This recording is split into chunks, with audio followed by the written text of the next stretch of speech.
All right. Well, thank you, Catherine. And I would like to introduce to the stage Jay Persaud from EY. Jay, welcome. So I guess we're breaking news. Oh, sorry. Let me go. Oh, that's fine. That's good. Yeah, that's good. Yeah. We're breaking news in a little bit of a different way because Devex and EY, we joined together to do some research on AI and the SDGs over the past months. And we just launched a new report last week about this. And what we looked at is we actually did a survey of the Devex audience. And it was a survey of more than 1,000 kind of folks in the audience who are development professionals. So these are people working on the SDGs every day. And we sort of came into it from the approach of rather than looking at it from the what I call the supply side, which is there's a lot of great information about AI for good from technology companies and other things. We looked at it from more the demand side, which is what do folks working on the SDGs every day, what do they need or what do they want AI to do for them? So we looked at that and launched the report, and so there are 5 key findings from this report. I'll say them quickly. This is a great report. I encourage you all to read it on your way back, plane, train, subway, whatever it might be. But there's 5 key findings. One is connectivity and accessibility. Second is foster local ownership. Third is build confidence, trust, and transparency. Fourth is cultivating a strong enabling environment. And 5 is creating alliance and forming strategic collaborations. A lot more within those 5 findings, but those are sort of the top 5 main learnings. Jay, I want to ask you, what was it about EY's, why was EY interested in this topic, and why was EY particularly interested in AI for good?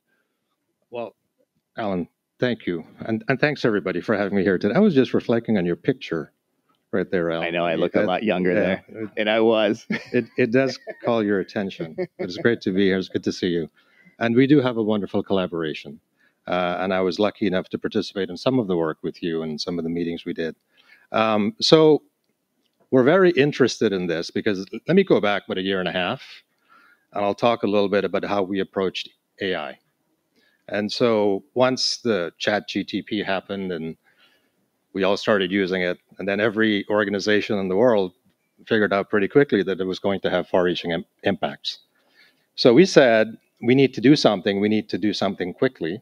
So we set up a program. We said, look, it's going to impact our firm, it's going to impact our clients, and it will impact the world, the community we live in.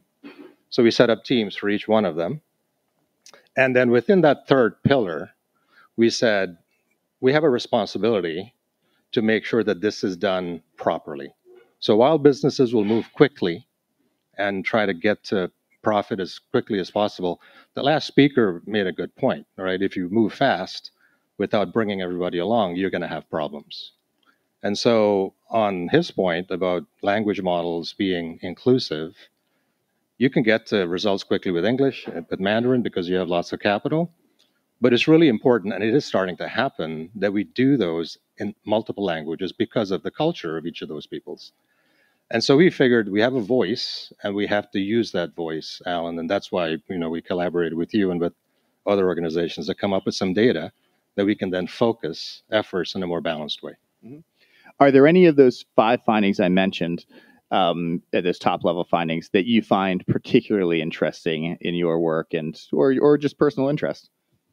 Well, they're all important, but maybe I can call out, I think it was the last one. Alliances and strategic collaboration. Partnerships. And that's particularly important because this is so far-reaching and complex that we do have to work together. So public-private, obviously, we need to do that. And that's never an easy thing, especially something as important as this. But then within those groups, you have to have a diversity of experiences, because if you really think about technologies, and this particular one, which is as important as the internet, as people like to say, and it is, it will transform every organization and eventually society. And so what you have to have at the table are people who understand how things work, well beyond the technology. You have to have people at the table who understand how to manage change. What are we going to do with all the people who have freed up their time? Because that is what's going to happen, right? And what's the future look like, and how do we as leaders paint a future where everybody participates. So, look, no single individual and certainly no single organization knows the answer. But I think if we collaborate the way that finding suggests, we have a better shot at getting this right. And I also want to note there was a lot of good information, I mean positive information coming out from this report about AI, but it wasn't all positive. One of the things we measured is which SDGs might be most positively affected by AI or most affected.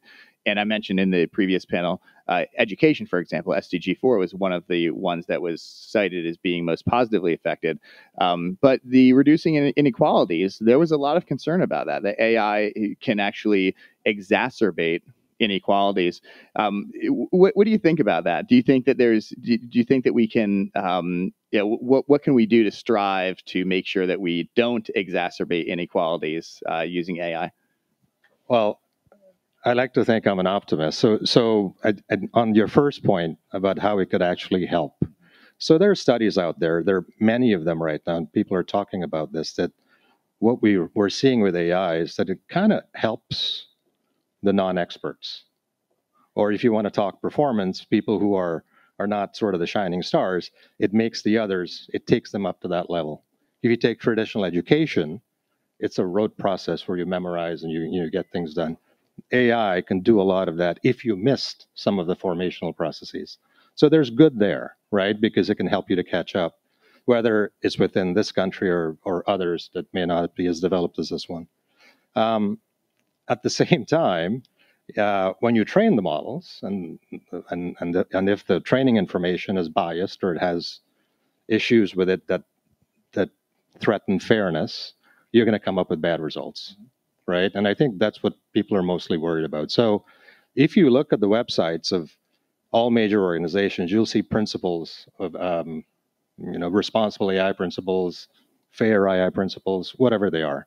And they're all kind of the same, right? We have them, you have them, everybody has them. But I think what's important to think about is in your organization, how much are you investing in that? Because if you invest in those principles and you're testing as you go, you will go slower, right? Because it's going to take more time. If you're going to reduce hallucinations, as he talked about, you got to go slower. You got to test things out.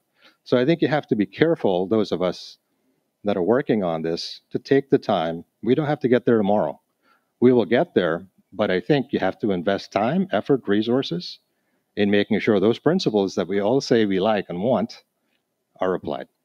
Well, it's interesting. I think that first point, which is prioritizing connectivity and accessibility, one of the findings is not just about the world connecting with AI or people connecting with technology and AI.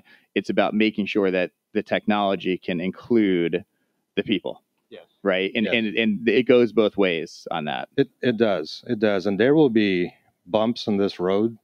I think this road is long. I say we've ended the experimentation phase a little bit, at least in this part of the world, in the last year and a half.